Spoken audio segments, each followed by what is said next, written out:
Okay, बिस्मिल्लाहिर्रहमानिर्रहीम।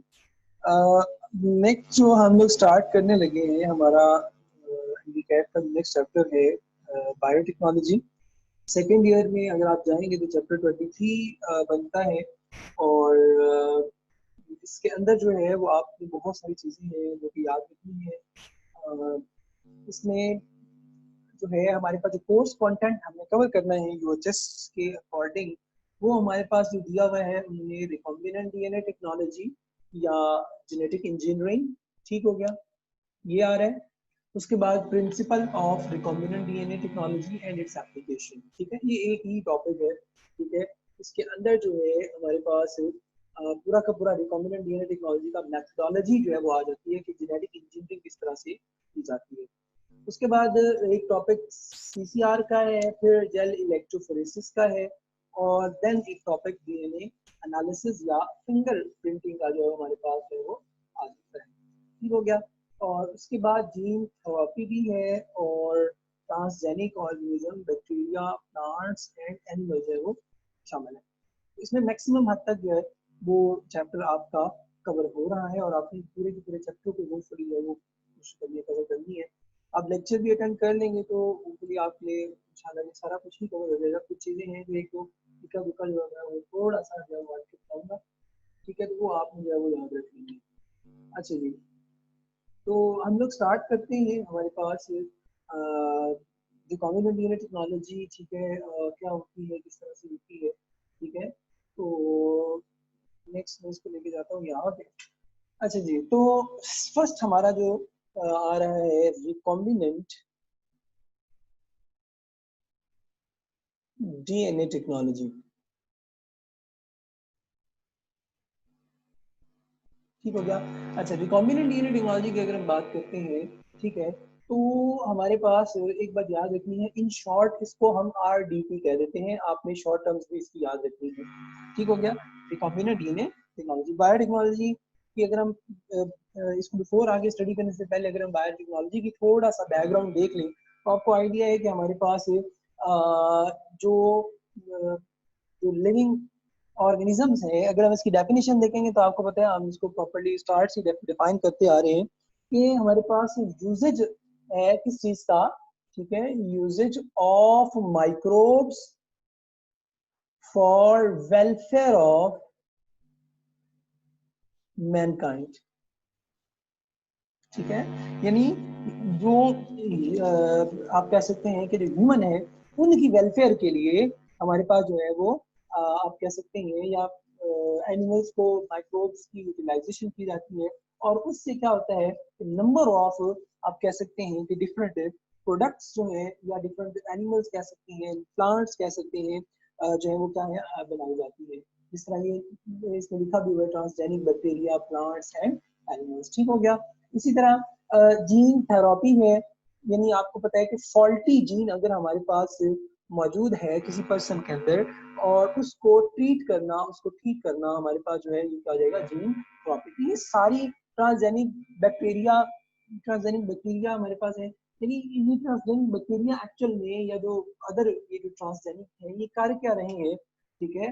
तो actual में अगर हम बात करते हैं तो हम इसमें एग्जांपल्स ले सकते हैं कि जी अक्सर औकात प्लांट्स हैं, ठीक है, तो कुछ प्लांट्स ऐसे हैं, ऐसे साइंटिस्ट ने प्लांट्स प्रोड्यूस किए हैं, ठीक है, लाइक इनमें एक बीटी, हमारे पास एक कॉटन आती है, ठीक है, बेसिलस बीटी असल में बैक्टीरिया से है, ठीक है, बेसिलस थेरेजेनेसिस, ठीक है। ये याद रखना जरूरी नहीं है, बस आपको मैं सिर्फ एग्जांपल बता रहा हूँ। ये एक्चुअल में हमारे पास कॉटन का प्लांट है, ठीक है, तो इसके अंदर जो बीटी जो बैसिलस थेरेजेनेसिस बैक्टीरिया है, उसकी एक टॉक्सिन की जीन इंट्रोड्यूस कराई गई है कॉटन के अंदर। और जब इसके ऊपर इंसेक्ट कोई अटैक करता है ना, तो ये क्या करता है, प्लांट के ये टॉक्सिन प्रोड्यूस करता है लीव्स पे, जिसकी वजह से क्या होता है कि जो इंसेक्ट है वो क्या रहता है डेड, ऑटोमेटिकली खुद ब खुद हमें स्प्रे करने की जरूरत ही नहीं पड़ती, ठीक हो गया। इसी तरह हमारे पास जो है और भी बहुत सारी एग्जांपल जो है वो हमारे पास आ जाती हैं, लाइक बहुत सारी प्रोटीन्स हैं जो कि बनाई जाती हैं, एंटीबॉडीज हैं, ठीक है, एंटी बॉडीज हैं। आपने सबसे मशहूर एग्जांपल, कॉमन एग्जांपल सुनी होगी, इंसुलिन को जो प्रोड्यूस किया जाता है, और वो इंसुलिन आजकल मार्केट में अवेलेबल है, जितने भी डायबिटिक पेशेंट्स हैं उनको इंसुलिन जो है वो लगाई जाती है। तो ये सारी की सारी जो इंसुलिन प्रोड्यूस की जाती है या एंटीबॉडीज आती हैं, ठीक हो गया, इसी तरह प्रोटीन्स प्रोड्यूस की जाती हैं, ग्रोथ रेगुलेटर्स हैं, ग्रोथ हार्मोन्स हैं, उसके बाद प्रोटीन्स हैं जो कि ब्लड क्लॉटिंग प्रोटीन्स हमारे पास आ जाती है। तो इस तरह से number of different kind of protein जो है वो हमारे पास बैक्टीरिया को यूज करते हुए क्या है प्रोड्यूस की जाती है, ठीक हो गया। तो ये एक आपने चीज याद रखनी है कि by the utilization of microbes what we are actually doing, we are actually improving the, आप कह सकते हैं जो एनवायरनमेंट के अंदर प्लांट्स हैं, बैक्टीरिया हैं, ठीक हो गया, माइक्रोब्स हैं, ठीक है। तो उसका फायदा क्या होता है कि हमें बेटर और एक इम्प्रूव्ड क्वालिटी की जो प्रोडक्ट्स हैं वो ऑब्टेन होती है, ठीक हो गया। तो अब उन्हीं में अब सवाल आता है कि ये किस तरह से, ठीक हो गया, किस तरह से हमारे पास जो है ये प्रोडक्शन की जाती है माइक्रोब्स की, ठीक हो गया। तो माइक्रोब्स की जो प्रोडक्शन है हमारे पास, या माइक्रोब्स के आप कह सकते हैं जो ट्रांसजेनिक ऑर्गेनिज्म है, या जो ये जो सारी प्रोडक्ट्स हम बना रहे हैं, ठीक है। आपको पता है आप लोग घरों में जो है वो योगर्ट जो है वो बनाते हैं, ठीक है। योगर्ट भी याद रख लीजिएगा, it is an example of, आप कह सकते हैं, बायोटेक्नोलॉजी प्रोडक्ट, ठीक है। किस तरह से आप क्या करते हैं, दूध लेते हैं, मिल्क, ठीक हो गया, मिल्क के अंदर आप क्या करते हैं, थोड़ी सी योगर्ट कह लें, वो आप लाइट से बिल्कुल योगर्ट ऐड करते हैं, सुबह देखते हैं तो क्या होता है कि वो सारा का सारा मिल्क जो है वो योगर्ट में कन्वर्ट होता है। वाई? बिकॉज अगर आप माइक्रोस्कोपिकली देखेंगे तो इसके अंदर लैक्टोबैसिलस एक बैक्टीरिया होता है, ठीक हो गया। वो बैक्टीरिया क्या करता है, सारे के सारे मिल्क को कन्वर्ट कर देता है लैक्टिक एसिड के अंदर, ठीक हो गया। और उससे क्या होगा कि ये सारी की सारी इसमें कन्वर्ट हो जाती है योगर्ट के अंदर। तो इस तरह से नंबर ऑफ जो है वो सिरका है हमारे पास, ठीक है। और भी बहुत सारी प्रोडक्ट जो है वो आ जाती हैं जो कि नॉर्मली बायोटेक्नोलॉजी के थ्रू जो है वो हमारे पास क्या है प्रोड्यूस की जाती है, ठीक है। अगर हम इसकी डिटेल में ही बैठ जाते हैं तो ये हमारे पास अनलिमिटेड आप कह सकते हैं बहुत सारी जो है वो प्रोडक्ट जो है वो बनाए जाते हैं। अब बायोटेक्नोलॉजी एक बहुत ही वास्ट किस्म की फील्ड है, ठीक है, बहुत ही वास्ट किस्म की फील्ड है।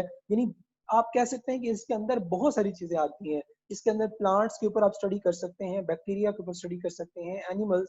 अच्छा, आप इस पे जो मैरियन लाइफ है, यानी आप जो वाटर के अंदर रहने वाले हैं, उसके मैरियन बायोटेक्नोलॉजी कहा जाती है, तो उसके ऊपर जो है वो आप स्टडी कर सकते हैं। इसके अलावा प्रोडक्शन की तरफ जा सकते हैं, यानी आप इंसुलिन खुद बना सकते हैं, एंटीबॉडीज खुद बना सकते हैं, ठीक है। तो इस तरह से नंबर ऑफ प्रोडक्ट्स हमारे पास जो है वो क्या है बनाई जा सकती है। बैक्टीरिया को इसको प्लांट्स को एनिमल्स को क्या किया जाता है, इम्प्रूव किया जाता है।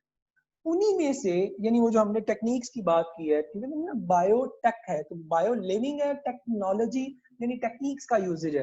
तो हम क्या कर रहे हैं कि हमारे पास टेक्नोलॉजी का लिविंग ऑर्गेनिज्म के अंदर जो है वो क्या है इंट्रोडक्शन है एक तरह से, कि हम उससे क्या कर रहे हैं, एक इम्प्रूव्ड जो मेथोडोलॉजी है उसकी तरफ जो जा रहे हैं। तो उन्हीं में से, ठीक है, एक सिर्फ एक आप कह सकते हैं टेक्निक है, ठीक है। उन्हीं सब में से बहुत सारी टेक्निक है। मिसाल के तौर पे ये हमारे पास यहाँ पे उन्होंने लिखी है रिकॉम्बिनेंट डीएनए टेक्नोलॉजी है। इसी तरह पीसीआर एक अलग टेक्निक है, जेल इलेक्ट्रोफोरेसिस है, ये एक टेक्निक है, ठीक है। डीएनए एनालिसिस, फिंगरप्रिंटिंग, ये हमारे पास क्या है अलग एक टेक्निक आ जाती है, ठीक है। इसी के अंदर हमारे पास टिश्यू कल्चर की एक टेक्निक है, वो हम पढ़ते हैं, ठीक हो गया। इसी के अंदर हमारे पास जो है वो आ जाती है अभी न्यू एडवांस टेक्नोलॉजीज आ रही है हमारे पास, जिसको हम कह देते हैं कि जी माइक्रो एरे, ठीक है।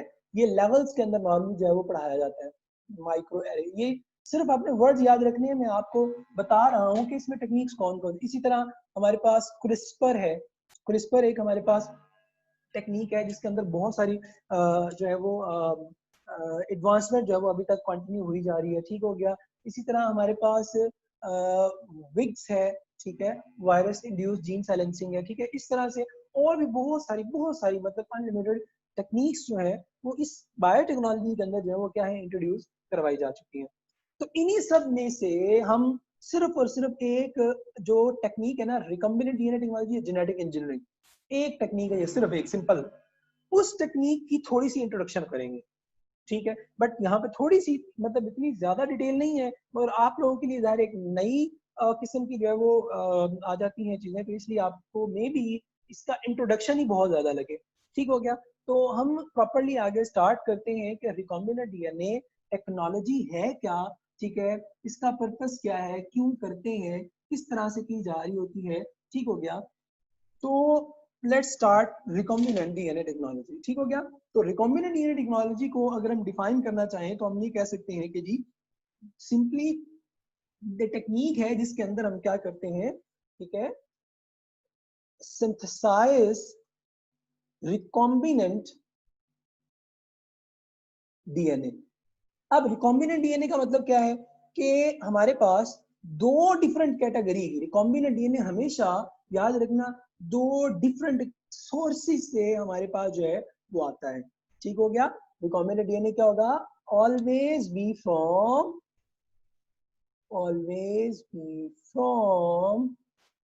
टू डिफरेंट, ठीक है, आप कह सकते हैं सोर्सेस। टू डिफरेंट सोर्सेज का मतलब क्या है, हो सकता है हमारे पास एक बैक्टीरिया हो और उस बैक्टीरिया के अंदर, ठीक है, this is a bacteria and this bacteria के अंदर हमने क्या किया, एक ह्यूमन की जीन इंट्रोड्यूस करा दी इसके डीएनए के अंदर, ठीक है।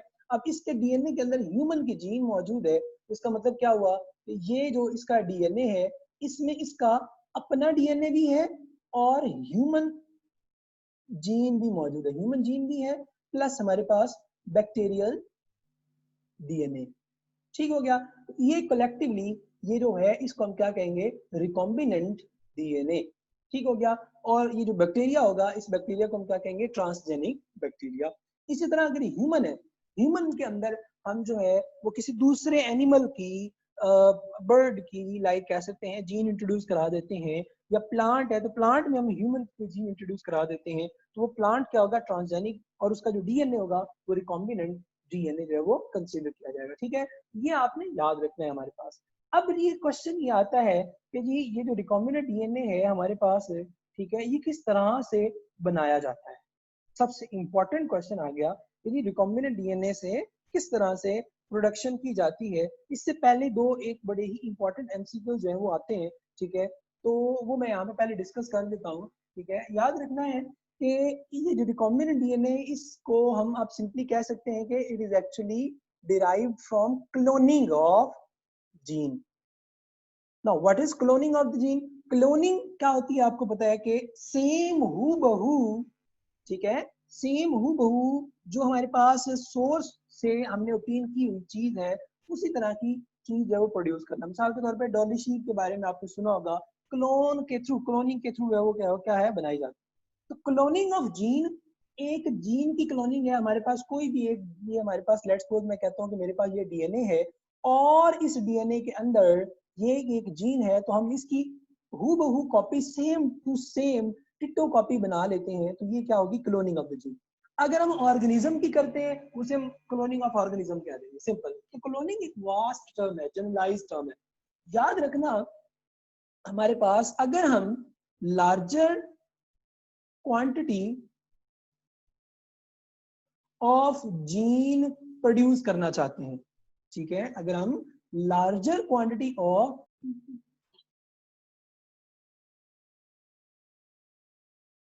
ओके, तो हम लोग बात कर रहे थे, तो हमने कहा कि हमारे पास जो क्लोनिंग ऑफ द जीन है, ठीक है, यानी जीन की जो कॉपी है वो दो तरह से की जा सकती है, larger, if we want larger quantity of gene, ये हम करते हैं with the help of RDT, recombinant DNA technology, ठीक है, आरडीटी के थ्रू। और secondly if we require larger copy of the gene, copy of gene, उस सूरत में हम पीसीआर को यूज करते हैं, पॉलीमरेज चेन रिएक्शन। अब यहाँ पे ना ये स्टार्ट में अभी तक आपको ये वाले जो एमसीक्यू हैं ये कवर नहीं होंगे, आपसे वो पूछ सकते हैं कि जी हमारे पास ये बताएं कि if larger quantity of the gene is required what technique would possibly be better, तो आरडीटी होगा या पीसीआर होगा, तो आंसर क्या होगा, आरडीटी। एंड वो कहते हैं कि what would be the better technology, वो better technique that is used to obtain gene in larger quantity, तो सूरत में पीसीआर होगा।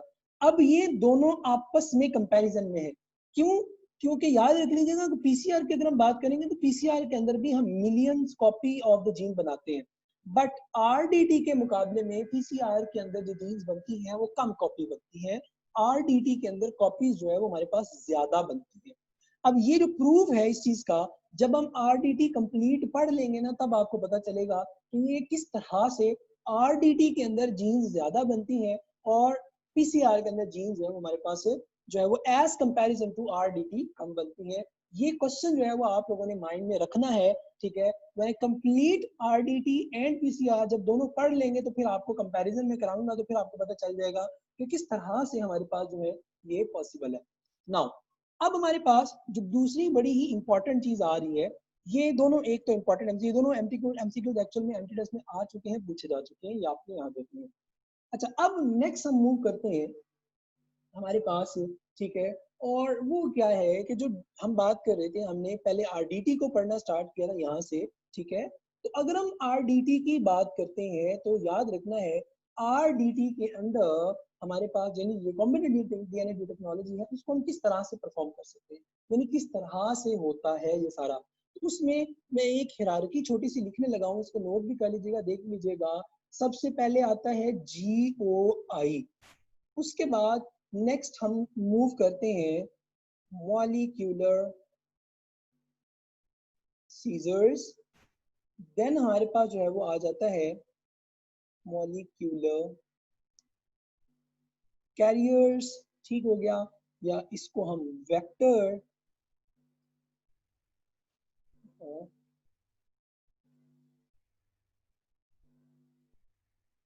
बात कर रहे थे। तो मॉलिक्यूलर कैरियर्स, देन हमारे पास वेक्टर्स हमारे पास आ जाएगा, ठीक है, यानी मॉलिक्यूलर कैरियर्स या वेक्टर्स जिसको कह सकते हैं। इसके बाद हमारे पास जो नेक्स्ट है दैट इज आप कह सकते हैं एक्सप्रेशन सिस्टम, ठीक हो गया। तो अकॉर्डिंग टू आप कह सकते हैं स्लेबर, हमारे पास जो है याद रख लीजिएगा 4 पार्ट्स बता रहा है वो आरडीटी के। कितने पार्ट्स बता रहा है? 4 पार्ट्स, यानी सबसे पहला क्या है? GOI, gene of interest. GOI क्या है?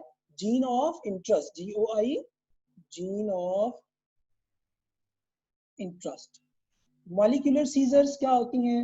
इनको हम रिस्ट्रिक्शन एंजाइम भी कहते हैं, ठीक। उसके बाद मॉलिक्यूलर कैरियर्स या वेक्टर्स आता है, उसके बाद एक्सप्रेशन सिस्टम आता है, ठीक हो गया। मैं इसको डिटेल में आपको यहाँ से स्टार्ट करता हूँ कि किस तरह से हमारे पास, तो हमने क्या कहा, हमने कहा कि हमारे पास जो रिकॉम्बिनेंट डीएनए टेक्नोलॉजी है, आरडीटी है, इट इज डिवाइडेड इनटू 4 आप कह सकते हैं पार्ट्स। इसमें सबसे पहला है GOI यानी जीन ऑफ इंटरेस्ट, जो जीन हम कॉपी करना चाहते हैं, समझ आ गई, इसे हम क्या कहेंगे? जीन ऑफ इंटरेस्ट, जो जीन की कॉपी करना चाह रहे हैं। उसके बाद सेकंड हमने कहा कि मॉलिक्यूलर आप कह सकते हैं सीजर जो है वो आ जाते हैं, ठीक हो गया, या इसको रिस्ट्रिक्शन एंजाइम जो है वो हम कहते हैं। उसके बाद थर्ड जो चीज आती है दैट इज मॉलिक्यूलर कैरियर्स, या हमने पढ़ा वेक्टर्स होते हैं, and the fourth one is expression system.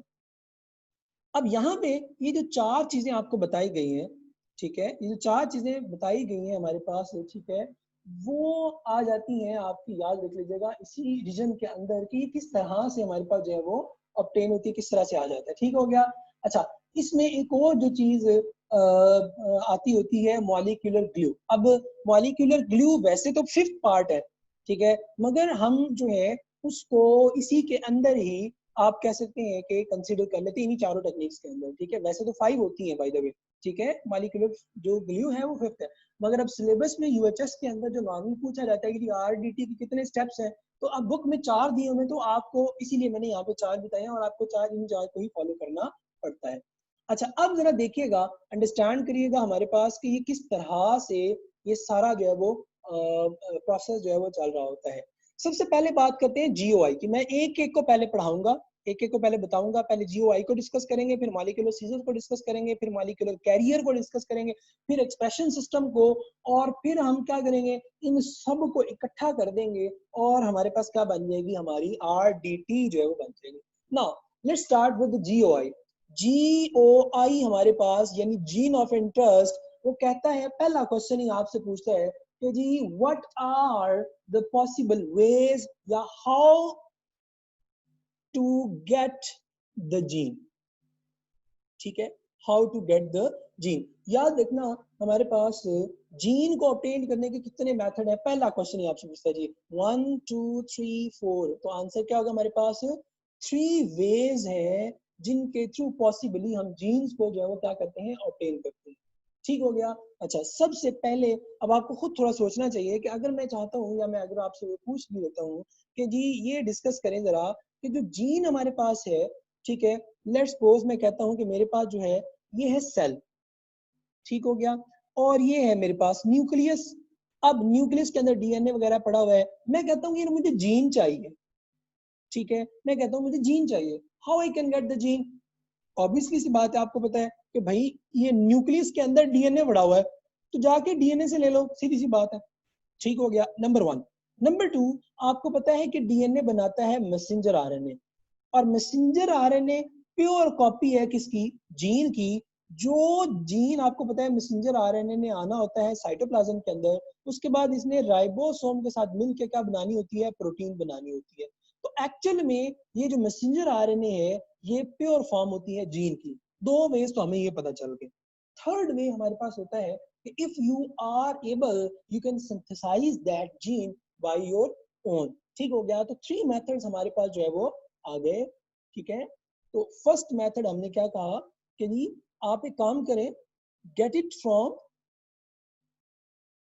DNA number 1, या मैसेंजर आरएनए को ले लो, या ठीक है प्रिपेयर या सिंथेसाइज, बल्कि इसको लिखें, ठीक है, सिंथेसाइज योर ओन।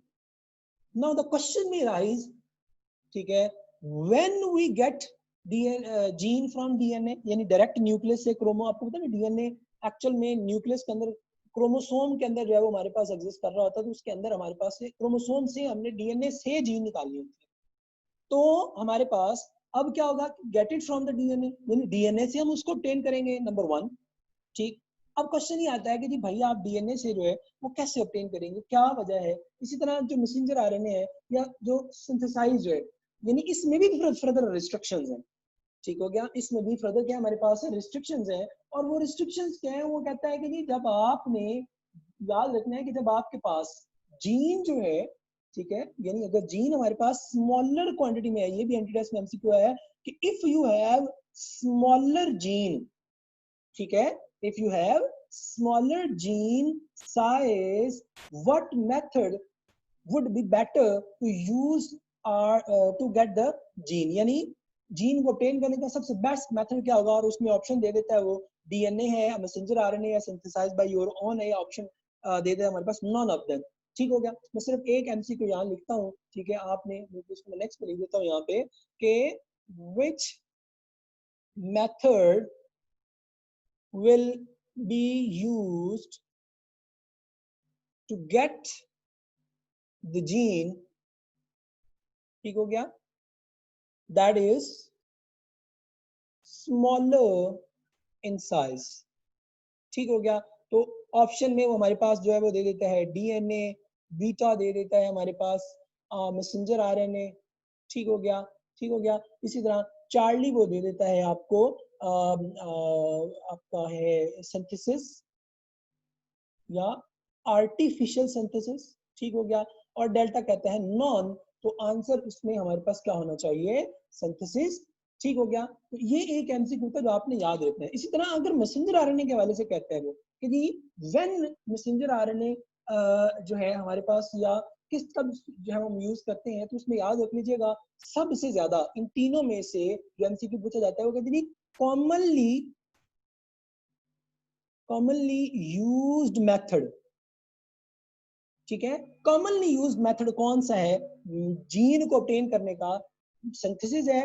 ठीक है, ये भी एमसीक्यू है, ऑप्शंस यही है। ठीक हो गया, और वो कहता है कि जी हमारे पास कॉमनली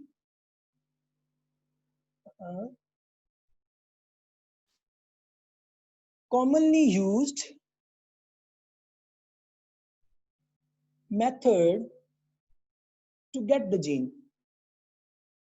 ठीक है, इस सूरत में क्या होगा, मैसेंजर आरएनए। ठीक हो गया, ये आपने जो है वो याद रखना, ये दोनों एमसीक्यू जो है वो आ चुके हैं। अब ये हम इसको किस तरह से करते हैं, इसमें भी एक आगे ये है कि मैसेंजर आरएनए को हम क्या करते हैं वापस, क्योंकि ये तो आरएनए है, इसमें तो टी की जगह पे यू लगा होगा, तो हमें तो जीन चाहिए ना जिसके अंदर जो है वो ATGC सीक्वेंस न्यूक्लियोटाइड हो। तो हम क्या करते हैं, इस आरएनए को रिवर्स,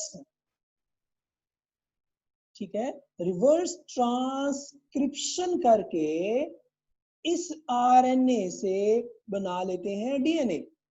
सेम उसी तरह जिस तरह HIV साइकिल के अंदर जो HIV का आरएनए था, उसके रिवर्स ट्रांसक्रिप्टेज एंजाइम ने क्या बनाया था, डीएनए। सेम उसी तरह रिवर्स ट्रांसक्रिप्शन हम यहाँ पे, यानी अब देखो आइडिया करो साइंटिस्ट का कि उन्होंने आइडिया कहाँ से लिया, लेट्स सपोज HIV से लिया कि भाई आरएनए से डीएनए भी बनाया जा सकता है। लाजमी नहीं है कि डीएनए से आरएनए ही बने, ट्रांसक्रिप्शन ही हो, there must be reverse transcription. And if we get the enzyme from the virus, ठीक है, HIV से ले, तो हम क्या कर सकते हैं, उनको यूज कर सकते हैं, यूटिलाइज कर सकते हैं। ठीक हो गया, if we are getting gene from the messenger RNA. ठीक हो गया। अच्छा, उसके बाद हमारे पास बात करते हैं, अगर हम बात करते हैं डायरेक्ट फ्रॉम डीएनए या क्रोमोसोम, ठीक हो गया, तो उस सूरत में हम जो है याद रख लीजिएगा, इस सूरत में हम क्या करते हैं, हम कहते हैं कि जी हमारे पास अगर हम डायरेक्ट ऑब्टेन करना चाह रहे हैं, ठीक है, क्रोमोसोम से डीएनए से, तो वो कहता है कि भाई ये सीधा क्रोमोसोम पड़ा हुआ है, ठीक है, और इस क्रोमोसोम से ना आप एक काम कर लो कि जीन को निकाल। ठीक हो गया, इस क्रोमोसोम से क्या करो, जीन को ऑब्टेन कर लो। अब हमारे पास फिर एक स्टोरी स्टार्ट हो जाती है नई, सिंथेसिस खुद ब खुद हम यानी जो कर लेते हैं जीन को। ठीक है, ये तो एक नॉर्मली आप कह सकते हैं कि मैकेनिज्म, हमें जीन का इस सूरत में, सिंथेसिस की सूरत में हमें सीक्वेंस जो है अगर पता है जीन का, तो हम इजीली जो है सिंथेसाइज कर देंगे। अगर हमें नहीं पता, उस सूरत में हम जीन की सिंथेसिस जो है वो नहीं कर सकेंगे। ठीक, अच्छा, मैसेंजर आरएनए का हमें पता है कि जी इस टाइम पे ये मैसेंजर आरएनए बनेगा, जीन बनेगी, तो हम क्या करेंगे, उसको ऑब्टेन कर लेंगे। अच्छा, अब ये दोनों मेथड तो हमारे पास ये है जो नॉर्मली ऑब्टेन यूज किए जा रहे हैं। अच्छा, तीसरा जो मेथड हमारे पास आता है, जो कि बुक में आपके डिस्कस किया हुआ है, ठीक है, जिस पे बाकी सारी जो है ये टेक्निक्स रिलेट करती हैं, क्योंकि इसको मैसेंजर आरएनए के लिए और इसके लिए हमें मॉलिक्यूलर सीजर्स की भी जरूरत नहीं होती, कैरियर्स की भी फिलहाल जरूरत नहीं होती। उसके बाद फिर हम आगे सॉरी कैरियर्स को आगे और एक्सप्रेशन सिस्टम, इन दोनों की जरूरत होती है, सीजर्स की नहीं जरूरत होती है, रिस्ट्रिक्शन एंजाइम की जरूरत नहीं होती है। तो अब अगर हम चाहते हैं कि भाई हम क्रोमोसोम से जो है वो जीन को ऑब्टेन करें, ठीक हो गया, तो बुक में एक वर्ड लिखा हुआ है फ्लैंकिंग रीजन। ठीक हो गया, अब फ्लैंकिंग रीजन को अंडरस्टैंड करने के लिए हमें मूव करना पड़ेगा चैप्टर नंबर जो सेकेंड ईयर का 23 है, क्रोमोसोम एंड डीएनए, या क्रोमोसोम डीएनए। ठीक हो गया, उसके अंदर, ठीक है, उसके अंदर जब वो ट्रांसक्रिप्शन के बारे में डिस्कशन करता है ना, इसके बारे में, ट्रांसक्रिप्शन के बारे में गौर से अंडरस्टैंड करना जरा, ठीक है, तो तब वो कहता है कि भाई आपके पास ये है, लेट्स सपोज, ठीक है, ये है लेट्स सपोज हमारे पास डीएनए। ठीक हो गया, ये लेट्स सपोज हमारे पास क्या है, डीएनए है। ठीक हो गया, इसको बल्कि मैं एक और तरह से बनाता हूँ ताकि आसानी से याद रहे। ये हमारे पास लेट्स सपोज हम कहते हैं कि जी ये ट्रांसक्रिप्शन की बात जो मैं कर रहा था, ठीक हो गया, ये इस तरह से आ गया, क्योंकि इसमें इसको थोड़ा सा ये, ठीक है, और देन आपको पता है कि इस तरह से ट्रांसक्रिप्शन जो है वो बबल बनता है, इसको और से अंडरस्टैंड करना है। अब आपको याद होगा, ठीक है, आपको याद होगा हमारे पास कि जो यहाँ पे अगर लेट्स सपोज जीन है, यहाँ पे जीन ऑफ इंटरेस्ट, हमारी हमारी जीन यहाँ पे पड़ी हुई है। आपको पता है कि जो आरएनए पॉलीमरेज है, ठीक है, वहां पे आपने पढ़ा था आरएनए पॉलीमरेज है, ये आता है और ये क्या करता है, इस तरह से मैसेंजर आरएनए जो है हमारे पास बनाता है। बट आरएनए पॉलीमरेज अटैच कैसे होता है, इफ यू रिकॉल, इस जीन की जो ये वाली रीजन होती है ना, जीन जहां से स्टार्ट हो, लेट्स सपोज ये स्टार्टिंग रीजन है, इस रीजन को हम कहते हैं अपस्ट्रीम ऑफ द जीन, और ये जो दूसरा साइड होती है उसको हम कहते हैं down stream of the gene. ठीक है, आई थिंक तो मैं इसको ना अलग सेपरेट पेज पे बताता हूँ ताकि आप लोगों को याद रह जाए। यहाँ पे बताता हूँ मैं इसको जरा गौर से, इसमें बहुत सारी चीजें आएंगी और इसमें आपके बहुत सारे कॉन्सेप्ट भी क्लियर होंगे। ठीक है, तो ये मैंने इसको अलग ले लिया है, ठीक है, ताकि आपको याद रखने में कोई मुश्किल ना आए। ठीक है, ये आ गया, ये आ गया। ठीक है, अब यहाँ पे हमने क्या कि जी आरएनए पॉलीमरेज जो है, आरएनए पॉलीमरेज ये क्या कर रहा है, मैसेंजर आरएनए हमारे पास बना रहा है। अब याद रखना कि लेट्स सपोज मैं कहता हूँ कि ये 5 प्राइम है, ये 3 प्राइम है, ठीक हो गया, ये 3 प्राइम होगी, ये 5 प्राइम होगी, तो आपको याद होगा आरएनए पॉलीमरेज, ठीक है, आरएनए पॉलीमरेज जो है हमेशा एक स्पेसिफिक साइट के साथ अटैच होता था वहां पे, जिसको हम कहते थे प्रमोटर साइट, यानी प्रमोटर साइट के ऊपर आरएनए पॉलीमरेज का जो कोर एंजाइम था वो अटैच होता था। ठीक हो गया। अच्छा, अब ये हमारे पास लेट्स सपोज मैं कहता हूं कि यहाँ पे हमारे पास जीन ऑफ इंटरेस्ट है, ठीक है, जीन ऑफ इंटरेस्ट, इस जीन ऑफ इंटरेस्ट का जो स्टार्टिंग रीजन है ना ये वाला, ठीक है, ये वाला, इस रीजन को याद रख लीजिएगा, हम कहते हैं up stream of the gene, ठीक है, जीन के स्टार्टिंग, और जो एंडिंग रीजन होता उसको हम कहते हैं down stream of the gene. ठीक हो गया, upstream of the gene, down stream of the gene. ठीक हो गया, ये आपको पता होना चाहिए। उसके बाद आपने पढ़ा था, ठीक है, कि हमारे पास जो आरएनए पॉलीमरेज है ये क्या करता है, अटैच होता है प्रमोटर के ऊपर, प्रमोटर साइट के ऊपर, और वहीं पे ही अगर आपको याद हो, अगर हम बात करते हैं, ठीक है, बैक्टीरिया के हवाले से भी, तो आपने पढ़ा था कि उसमें क्रोमोसोम डीएनए के अंदर उसने डिस्कस किया हुआ है कि 2 साइड्स थी, ठीक है, एक को आप पढ़ते थे -10, एक को आप पढ़ते थे -35, और -10 के ऊपर जो सीक्वेंस था वो आपने पढ़ा था TAT,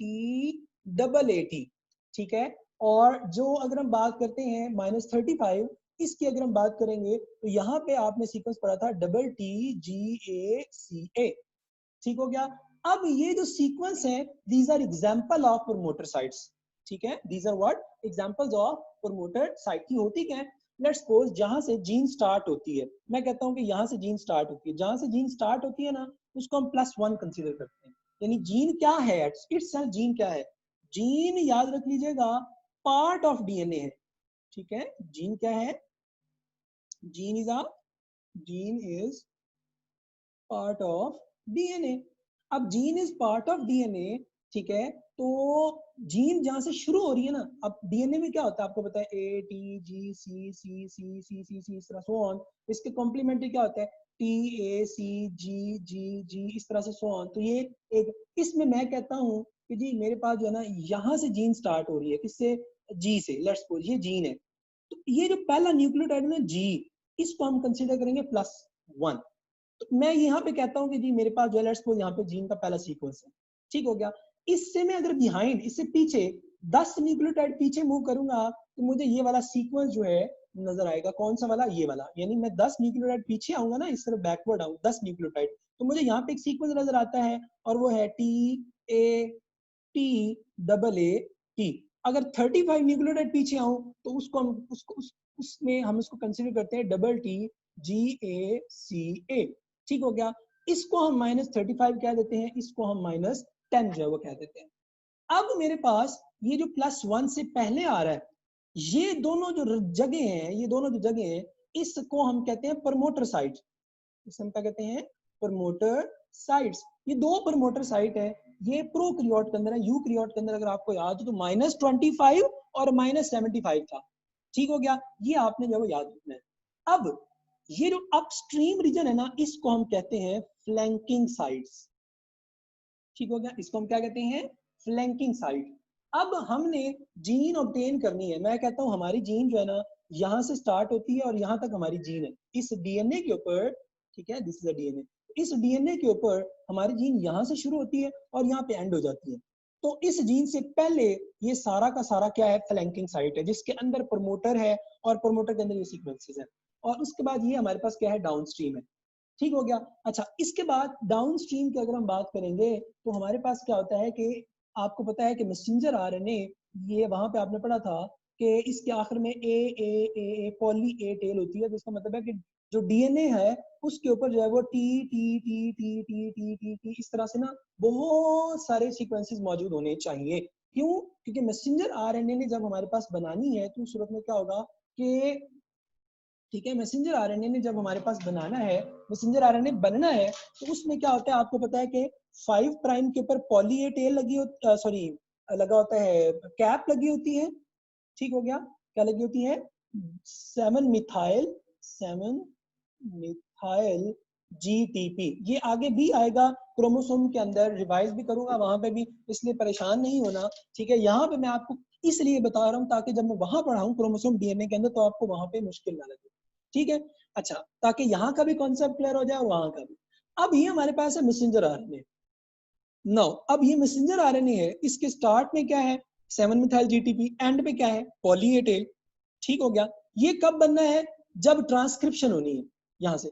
अब हम बात कर रहे हैं कि भाई यहाँ पे हमारी जीन है, इस जीन से पहले प्रमोटर साइट है और इसको हम कहते हैं फ्लैंकिंग साइट। अब याद रखना, बड़ी इंपॉर्टेंट चीज अब बताने लगा हूँ, गौर से सुनना। हम क्या करते हैं, हम क्या करते हैं, जीन को जब ऑब्टेन करते हैं तो इस फ्लैंकिंग साइट से उसको काटते हैं। ठीक है, यानी अब गौर से देखना, मेरे पास ये है क्रोमोसोम, क्रोमोसोम को मैं कॉइल अनकॉइल करूं तो ये इस तरह से फिर कॉइलिंग होती जाती अनकॉइल होकर ये हमारे पास आ गया, डीएनए आ गया। ठीक हो गया, मैं कहता हूं इस रीजन के ऊपर हमारी जो है, लेट्स सपोज इस रीजन के ऊपर जीन जो है वो पड़ी हुई है। अब मैं क्या करता हूं, ठीक है, स्पेशल एंजाइम्स होते हैं, उनके थ्रू मैं क्या करता हूं, फ्लैंकिंग साइड्स पे कट करता हूं, यहाँ इस रीजन के ऊपर, इस रीजन के ऊपर जब मैं इसको कट करूंगा, फ्लैंकिंग साइड, ये जीन की ये वाली फ्लैंकिंग साइड है, ये वाली।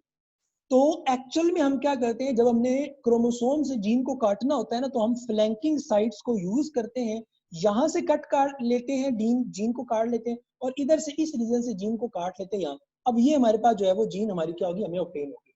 ठीक हो गया, तो हमने क्या कहा कि जीन को ऑब्टेन करने के लिए हमने जो तीसरा मेथड यूज किया वो हमने कहा get it from the DNA, यानी क्रोमोसोम डायरेक्टली। तो उसको ऑब्टेन करने के लिए हमने क्या कहा कि जो जीन होती है उसके स्टार्ट में यहाँ पे होता है फ्लैंकिंग साइट, फ्लैंकिंग रीजन, उस जगह से हम इसको काटते हैं, इधर से काटते हैं और हमारे पास ये जीन ऑब्टेन हो जाती है। ठीक हो गया, ठीक है, ये आपने जो है वो याद रखना है। अच्छा, अब ये तो हो गया हमारे पास कि जीन ऑफ इंटरेस्ट को जो है वो किस तरह से ऑब्टेन किया जाता है। ठीक है, ये आपने अपने माइंड में बिठा लेना है कि जीन ऑफ इंटरेस्ट को हम किस तरह से जो है वो क्या करते हैं, ऑब्टेन करते हैं। ठीक हो गया, अच्छा, अब जो दूसरा हमारे पास था पार्ट, ठीक है, वो क्या था? पहला क्या था, हमने जीन ऑफ इंटरेस्ट को पढ़ लिया। जीन ऑफ इंटरेस्ट के बाद जो सेकेंड चीज हमारे पास आ रही है, दैट इज मॉलिक्यूलर सीजर्स। ठीक हो गया, that is what, molecular scissor. ठीक है, मैं एक दफा रिपीट कर देता हूं इस सारी चीज को दोबारा से। हमने क्या कहा, आरडीटी यानी रिकॉम्बिनेंट डीएनए टेक्नोलॉजी को ऑब्टेन करने के लिए 4 मेथड हैं, GOI, molecular scissors, molecular carrier और expression system. Gene of interest, मैंने कहा जीन को हासिल करने के 3 तरीके मैं आसान अल्फाज में बताता हूँ।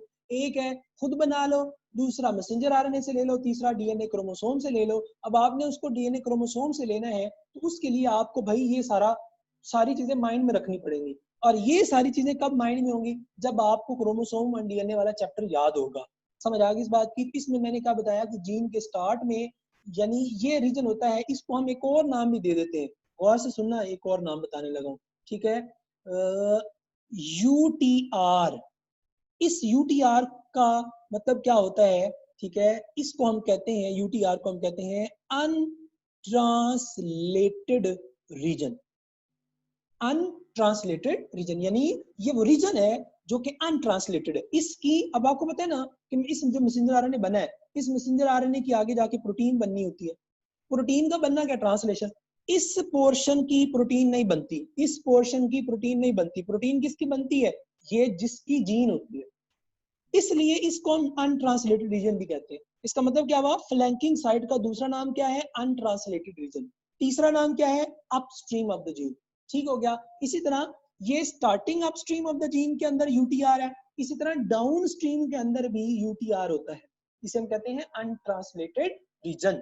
यूटीआर क्या हो गया, अनट्रांसलेटेड रीजन। अच्छा, अब ये तो हो गया पहला, हमने क्या पढ़ लिया, molecular scissors, sorry gene of interest. अब सेकंड देखते हैं हमारे पास मॉलिक्यूलर सीजर्स क्या है जी। मॉलिक्यूलर सीजर्स, इनको हम रिस्ट्रिक्शन एंजाइम्स भी कहते हैं। ठीक हो गया। अगर ये सारी की सारी आपको, ये जो अभी लेक्चर में बता रहा हूँ, पढ़ा रहा हूँ, अगर ये आपको माइंड में बैठ गया, ठीक है, तो आपको मैक्सिमम जो बेसिक्स हैं बायोटेक्नोलॉजी की वो सारी की सारी जो वो कवर हो जाएंगी। इसलिए जरा गौर से इसको अंडरस्टैंड करिएगा। ठीक हो गया। अच्छा, ये हो गया, हमने कह दिया कि जीन ऑफ इंटरेस्ट को हम ऑब्टेन करते हैं। दूसरा हमने कहा कि हमारे पास मॉलिक्यूलर सीजर्स क्या होती है। मॉलिक्यूलर सीजर्स कह लें, ठीक है, या रिस्ट्रिक्शन एंजाइम्स कह लें, याद रख लीजिएगा ये भी स्पेसिफिक एंजाइम है। अब एक और बड़ी मजे की बात है, गौर से देखना, स्पेसिफिक एंजाइम्स हैं, ठीक है। अब ये कहां से आते हैं, ऑब्टेन्ड फ्रॉम बैक्टीरिया। ठीक हो गया। बैक्टीरिया के अंदर कैसे है रिस्ट्रिक्शन एंजाइम्स, ये बड़े स्पेसिफिक एंजाइम्स होते हैं, बड़े मजे के एंजाइम्स होते हैं। कैसे, गौर से देखना, ये क्या करते हैं कि लेट्स सपोज मेरे पास ये एक बैक्टीरिया है and that bacteria is attacked by a bacteriophage. ठीक है, बैक्टीरियोफेज ने इसके ऊपर अटैक किया, अपना डीएनए इंसर्ट किया और इसको इफेक्ट करना शुरू कर दिया। आपके ख्याल में क्या बैक्टीरिया कोई रिएक्शन नहीं शो करेगा? नो, याद रखना, बैक्टीरिया भी रिएक्शन शो करता है। किसके खिलाफ? वायरस के अगेंस्ट में। बैक्टीरिया क्या करता है, इंजाइम बनाता है जिसको हमने कह दिया रिस्ट्रिक्शन एंजाइम्स। ये इंजाइम क्या करते हैं, ये हमारे पास लेट्स सपोज था बैक्टीरिया का डीएनए, ये हमारे पास था वायरस का डीएनए, मैं कलर चेंज कर देता हूँ, और ये हमारे पास लेट्स सपोज है इंजाइम। ये इंजाइम बड़ा सियाना समझदार होता है।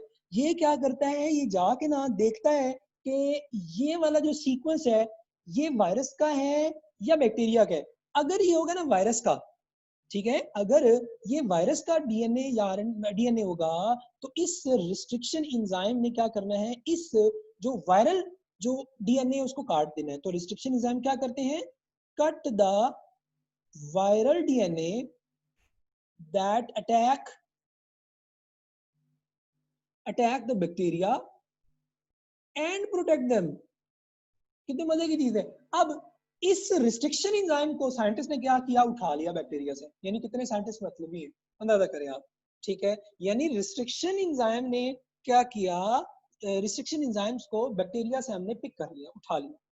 जब हमने रिस्ट्रिक्शन एंजाइम्स को बैक्टीरिया से पिक किया, अब सवाल आता है कि भाई हम रिस्ट्रिक्शन एंजाइम का क्या करेंगे, यानी हमारे लिए ये हमारे हमारे किस फायदे का, हमारे किस पर्पस का रिस्ट्रिक्शन एंजाइम है। याद रखना, यहाँ से साइंटिस्ट का क्वेश्चन ये आता है कि भाई जो रिस्ट्रिक्शन एंजाइम है इसे कैसे पता चला कि वायरल डीएनए यहाँ पे है। ये डीएनए जो ये वाला जो इसका नॉर्मल बैक्टीरिया का डीएनए था इसको भी तो काट सकता था, but it only cut the viral DNA. ठीक है, तो इसमें कोई ना कोई खास चीज मौजूद है जिसकी वजह से ये क्या करता है, वायरल डीएनए को काटता है।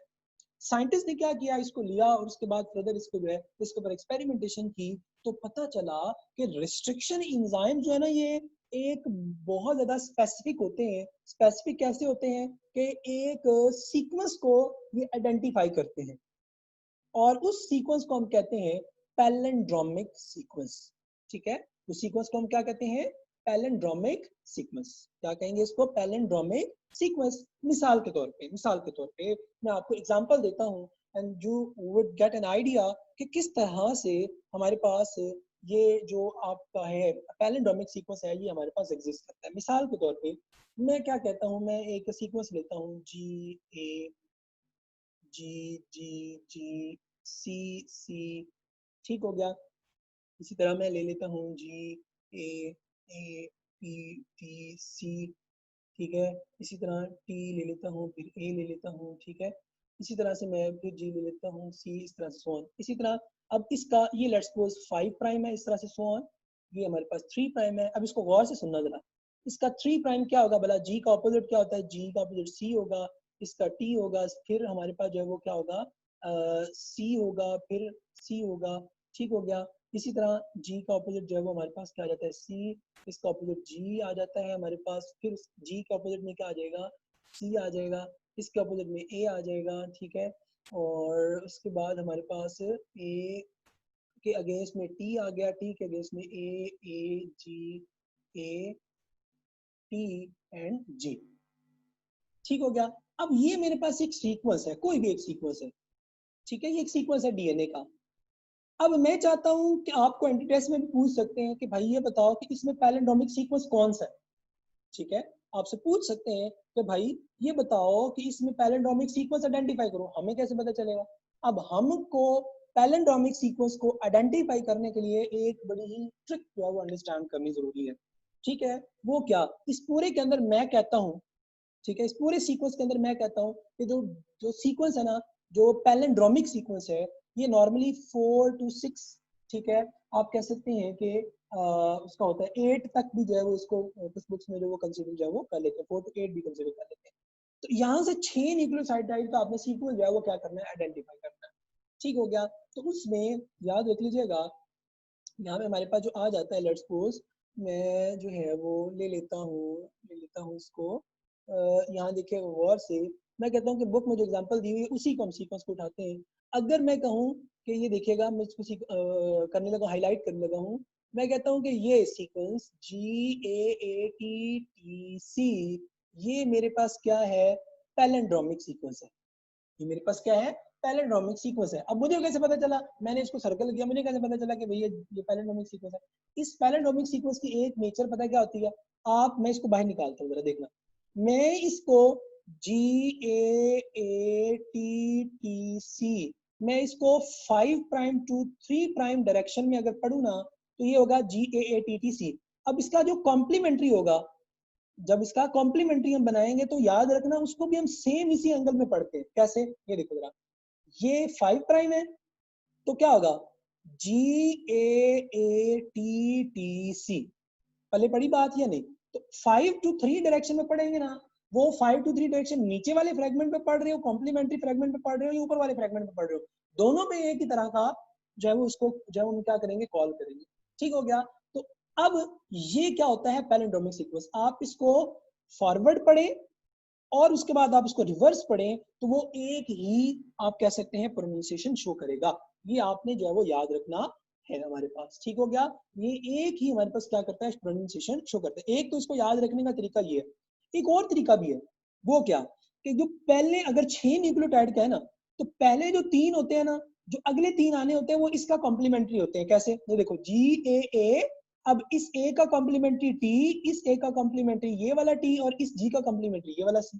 इसी तरह इधर से देख लो GAA, अब इस A का कॉम्प्लीमेंट्री T, इस A का कॉम्प्लीमेंट्री T, और इस A का कॉम्प्लीमेंट्री C। सही हो गया। तो इस तरह से ये 2 मेथड है जिसके थ्रू हम क्या करते हैं, हम आइडेंटिफाई करते हैं कि भाई हमारे पास जो पैलिंड्रोमिक सीक्वेंस क्या है। तो अब गौर से देखना कि ये जो रिस्ट्रिक्शन एंजाइम है, ये इस सीक्वेंस को आइडेंटिफाई करेंगे। उसके बाद इन पैलिंड्रोमिक सीक्वेंस के अंदर होती है एक साइट जिसको हम कहते हैं रिस्ट्रिक्शन साइट। ठीक है, इसको हम क्या कहते हैं, रिस्ट्रिक्शन साइट। अब रिस्ट्रिक्शन साइट क्या होती है हमारे पास? ठीक हो गया। रिस्ट्रिक्शन साइट क्या होती है हमारे पास? तो याद रखना, जहां एंजाइम ने काटना होता है, जहां enzyme, where enzyme will cut। ठीक है, where enzyme will make cut। मसलन अब इसके अगर ये जो हमारे पास सीक्वेंस है, ये एक हमारे पास एंजाइम है, रिस्ट्रिक्शन एंजाइम, इस एंजाइम का नाम है इको R1। ये एंजाइम का नाम है, ठीक है, इसको हम एंजाइम को हम कहते हैं इको R1। ठीक हो गया। तो हमने क्या कहा, हमने कहा जी कि इको R1 हमारे पास क्या है। ठीक हो गया कि इको R1 की अगर हम बात करेंगे तो हमने कहा जी कि GAATTC होगा। ठीक है, तो इको R1 के अंदर, ठीक है, इको R1 का ये एक सीक्वेंस है, ये हमारे पास एंजाइम है, ये एंजाइम एग्जांपल है किसकी, रिस्ट्रिक्शन एंजाइम की। ठीक है, और उसके बाद रिस्ट्रिक्शन एंजाइम ये क्या कट करेगा, याद रखना, गौर से देखना, ये कट करता है इस जगह पे, यहाँ, यानी इसने G और A के दरमियान काटना है, इस तरह G और A के दरमियान काटना है। अब गौर से देखना, जब ये G A के दरमियान काटेगा तो ऐसे कट प्रोड्यूस हो जाएगा। ठीक है, और इसके रिजल्ट में क्या होगा कि ये जो ऊपर वाला फ्रेगमेंट है ये अलग हो जाएगा और नीचे वाला फ्रेगमेंट जो है वो अलग हो जाएगा। कैसे? ये देखो, यहाँ से जब कट करेगा तो ये ऊपर वाला फ्रेगमेंट अब अलग, ये वाला अलग हो जाएगा। ये हो जाएगा AATP, उसके बाद ये C के C है, उसके बाद ये G हो गया, उसके बाद ये इस तरह से ये DNA फ्रेगमेंट आ गया। उसके बाद दूसरी तरफ देखोगे, दूसरी तरफ क्या आता है भला, नीचे से हम काउंट करेंगे तो ये आ जाएगा A,